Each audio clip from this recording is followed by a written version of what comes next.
Ethiopia has summoned the U.S. ambassador after President Trump suggested that Egypt might blow up a controversial dam that Ethiopia is building on the River Nile. The Ethiopian Prime Minister has said his country will not cave in to aggressions of any kind. Egypt fears the dam might reduce its water supplies.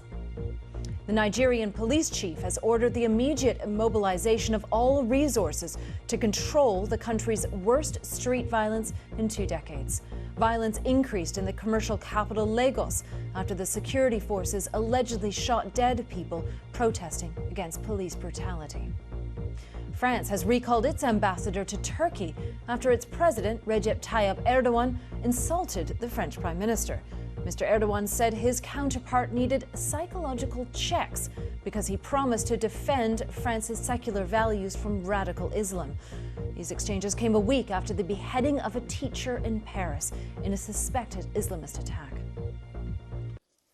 There's been another day of anti-government protests in Belarus with hundreds of women on the streets.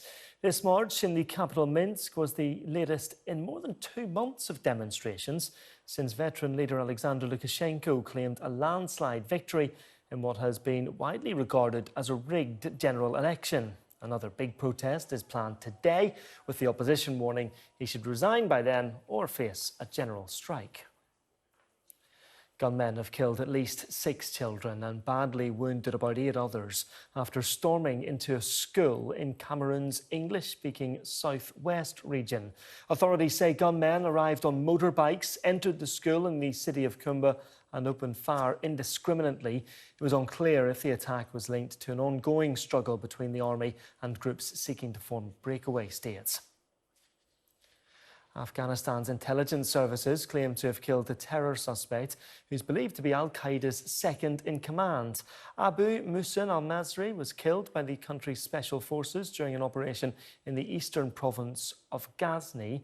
Al-Masri was on the FBI's most wanted terrorists list and has been charged for conspiracy to kill US nationals.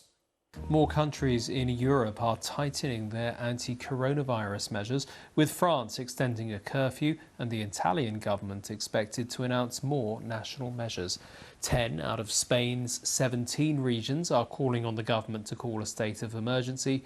Europe is now the epicenter of the outbreak, and the Polish president, Andrzej Duda, the latest world leader to now be infected. His country is among a number across Europe to register a record daily high in coronavirus cases on Friday or Saturday. And an international treaty banning nuclear weapons will come into force in 3 months' time. That's after it was ratified by the required 50 countries. The UN Treaty on the Prohibition of Nuclear Weapons bans their use, the threat of their use, and their development, production, testing or stockpiling. But several key nuclear states aren't signatories, including the United States, Britain, France, China and Russia.